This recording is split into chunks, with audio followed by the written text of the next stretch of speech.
Hi friends, this is Bani and welcome to my channel. বন্ধুরা, আজকে আমি তোমাদের জন্য একটা ইম্পর্টেন্ট টপিক নিয়ে এসেছি। আজকে আমরা দেখব কিছু কনজাংটিভ অ্যাডভার্বস। সেন্টেন্সে আমরা এগুলোকে ব্যবহার করতে গিয়ে প্রায় কনফিউজড হয়ে যায়। কোন ওয়ার্ডের ব্যবহার আমরা কখন করলে সেন্টেন্সটা সঠিক হয় এটাই বুঝতে পারি না। তো আজকে আমরা এরকমই কিছু ওয়ার্ড দেখব। প্রত্যেকটা ওয়ার্ডের সাথে আমি এক্সাম্পল দিয়ে তোমাদেরকে বুঝিয়ে দেওয়ার চেষ্টা করব সেন্টেন্স এগুলোর সঠিক ব্যবহার। আজকের পরে আমার মনে হয় এই ওয়ার্ডগুলোর ব্যবহার নিয়ে তোমাদের কোনো রকম অসুবিধা হবে না।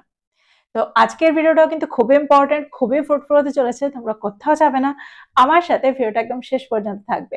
যা চ্যানেলে নতুন অর্থাৎ প্রথম আমার ভিডিও দেখছো তারা প্লিজ চ্যানেলটাকে সাবস্ক্রাইব করে নিও, তাহলে যখনই আমি ভিডিও আপলোড করবো তোমরা নোটিফিকেশন পেয়ে যাবে। তো আর দেরি না করে চলো শুরু করা যাক আজকের ভিডিও। সবার আগে আমরা যে ওয়ার্ডটা দেখবো সেটা হলো হাউ এভার। প্রায় সেন্টেন্সে তোমরা হাউ এভার এর ব্যবহার হতে দেখো। তো সেন্টেন্সে আমরা কখন এই ওয়ার্ডটাকে ব্যবহার করতে পারি? দেখো, সেন্টেন্সে যখন আমরা অর্থ করব তবে, তবুও বা কিন্তু, তখন আমরা সেন্টেন্সে এই ওয়ার্ডটা ব্যবহার করতে পারি। আর এই ওয়ার্ডটাকে ব্যবহার আমরা সেন্টেন্সে তখন করি যখন আমরা দুটো ক্লজের মধ্যে কন্ট্রাস্ট বোঝাতে চাই, দুটো কাজের মধ্যে কন্ট্রাস্ট বোঝাতে চাই। এক্সাম্পল দেখো, যদি আমি বলি আমি চা পছন্দ করি তবে প্রায় এটা খাই না। I like tea, however, I don't drink it often. I like tea, however, I don't drink it often. তো তোমরা বুঝতে পারছো দুটো ক্লজের মধ্যে আমরা এখানে কন্ট্রাস্ট শো করছি। আমি এটা পছন্দ তো করি, তবে আমি এটা প্রায় খাই না। একটা এক্সাম্পল দেখো, যদি আমি বলি সে দ্রুত কাজ করে তবে মাঝে মাঝে ভুল করে। দেখো, এখানে কিন্তু দুটো কাজের মধ্যে আমি কন্ট্রাস্ট বোঝাচ্ছি, অর্থাৎ একটা কাজ আরেকটা কাজের বিপরীত। তো সেন্টেন্সটা কি হবে? He works fast, however, sometimes he makes mistakes. He works fast, however, sometimes he makes mistakes. একটা এক্সাম্পল দেখো, যদি আমি বলি খাবারটা মশলাদার ছিল তবে আমি ওটা উপভোগ করেছিলাম। The food was spicy, however, I enjoyed it. The food was spicy, however, I enjoyed it. অর্থাৎ খাবারটা মশলাদার ছিল কিন্তু আমি উপভোগ করেছিলাম, তবুও আমি উপভোগ করেছিলাম। যদি আমি বলি সে তরুণ তবে সে খুব দায়িত্বশীল। He is young, however, he is very responsible. He is young, however, he is very responsible. তো এক্সাম্পলগুলোর মধ্যে দিয়ে আমার মনে হয় তোমরা বুঝতে পারছো সেন্টেন্সে আমরা হাউ এভারকে কোন অর্থে ব্যবহার করছি। এবার আমরা দেখবো এর পরের ওয়ার্ডটা। এবার যে ওয়ার্ডটা আমরা দেখবো সেটা হলো nonetheless। সেন্টেন্সে প্রায় তোমরা এই ওয়ার্ডটার ব্যবহার হতে দেখবে। দেখো, সেন্টেন্সে এই ওয়ার্ডটার অর্থ হলো তবুও বা তথাপি। ফর এক্সাম্পল, সে ক্লান্ত ছিল তবুও সে কাজ চালিয়ে গিয়েছিল। He was tired, nonetheless he continued working. He was tired, nonetheless he continued working. দেখো, এখানে আমরা এই একই অর্থে nevertheless এরও ব্যবহার করতে পারি। nevertheless এর অর্থ হলো তবুও বা তথাপি। তাহলে nevertheless আর nonetheless এর মধ্যে কি পার্থক্য? দেখো, সেন্টেন্সে nevertheless কে আমরা তখন ব্যবহার করি যখন সেন্টেন্সটা ফর্মাল সেন্টেন্স হয়, অর্থাৎ এই ওয়ার্ডটা ফর্মাল ওয়ার্ড। আমরা ফর্মাল রাইটিং এ এই ওয়ার্ডটার ব্যবহার করে থাকি। অর্থাৎ ফর্মাল রাইটিং এ যদি আমি বলি he was tired, nevertheless he continued working, তাহলে সেন্টেন্সটা সঠিক। অর্থাৎ আমরা কোনো এসে লেখার সময়, কোনো রিপোর্ট লেখার সময় এই ওয়ার্ডটার ব্যবহার বেশি করে থাকি। ফর্মাল রাইটিং এ এই ওয়ার্ডটার ব্যবহার বেশি করে থাকি। আরো এক্সাম্পল দেখো, আরেকটা এক্সাম্পল দেখো, যদি আমি বলি সে নার্ভাস ছিল তবুও সে একটা ভালো বক্তৃতা দিয়েছিল। She was nervous, nonetheless she gave a good speech. She was nervous, nonetheless she gave a good speech. এখানে আমরা এটাও বলতে পারি she was nervous, nevertheless she gave a good speech.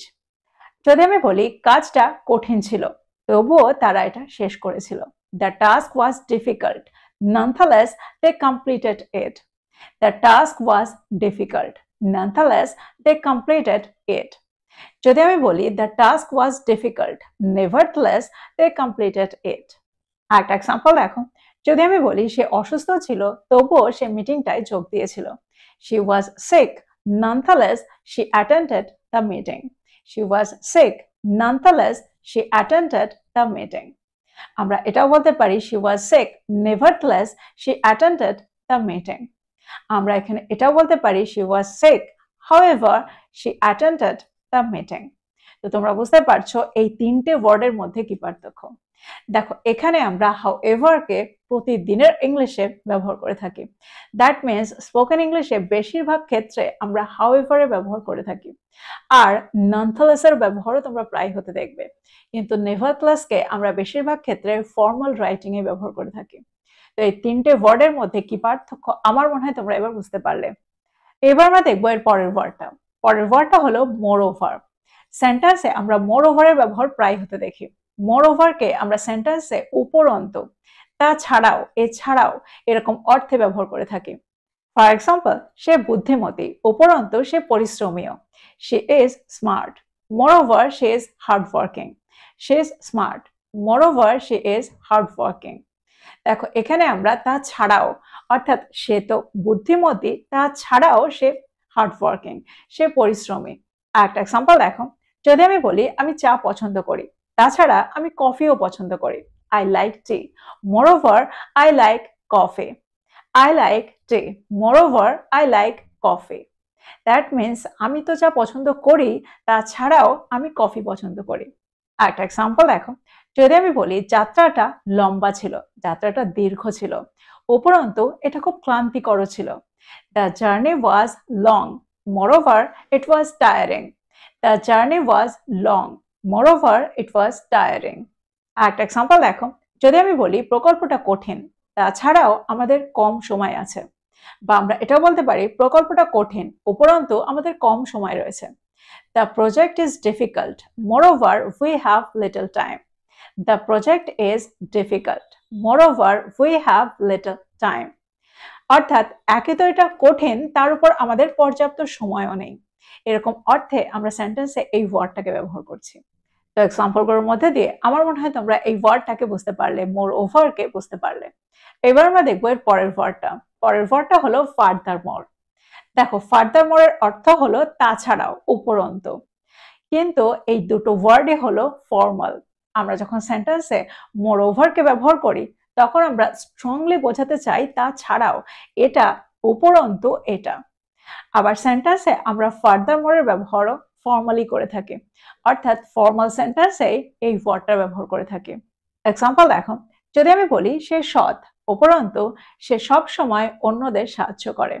He is honest, ফার্দারমোর he always helps others. He is honest, ফার্দারমোর he always helps others. একটা example দেখো, যদি আমি বলি হোটেলটা সস্তা, উপরন্তু এটা সমুদ্র সৈকতের কাছে।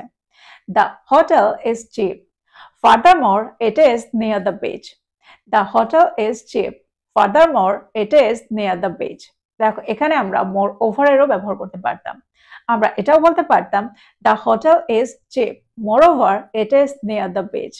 তো তোমরা বুঝতে পারছো সেন্টেন্সে আমরা এই দুটো ওয়ার্ডকে কি করে ব্যবহার করছি। দুটো ওয়ার্ডই ফর্মাল ওয়ার্ড। এবার আমরা দেখব আমরা প্রতিদিনের ইংলিশে, অর্থাৎ স্পোকেন ইংলিশে এই ওয়ার্ডটার জায়গায় আর কোন ওয়ার্ডের ব্যবহার করতে পারি। দেখো এখানে আমরা বিসাইডস এরও ব্যবহার করতে পারি। বিসাইডস এর অর্থ হলো তাছাড়া, এর পাশাপাশি, বা এটা ছাড়াও। যদি আমি বলি আমি ব্যস্ত, তাছাড়াও আমাকে আমার বাড়ির কাজ শেষ করতে হবে। I'm busy. Besides, I have to complete my homework. দেখো এখানে আমরা এটাও বলতে পারি I'm busy. Moreover, I have to complete my homework. বা আমরা এটাও বলতে পারি I'm busy. Furthermore, I have to complete my homework. তো তোমরা বুঝতে পারছো সেন্টেন্সে এই তিনটে ওয়ার্ডকে আমরা ঠিক কিভাবে ব্যবহার করছি। বিসাইডস কিন্তু একটা ইনফর্মাল ওয়ার্ড। আমরা ফর্মাল রাইটিং এ বিসাইডস এর ব্যবহার করব না। বিসাইডস এর জায়গায় আমরা ফার্দারমোর বা মোর ওভার এর ব্যবহার করব। একটা এক্সাম্পল দেখো, যদি আমি বলি আমার বাইরে যেতে ইচ্ছা করছে না, তাছাড়াও বৃষ্টি হচ্ছে। I don't feel like going out.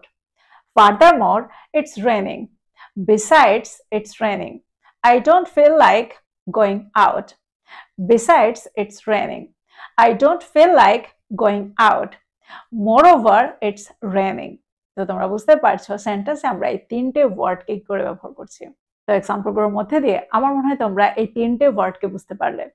এবার আমরা দেখবো এর পরের ওয়ার্ডটা। পরের ওয়ার্ডটা হলো therefore।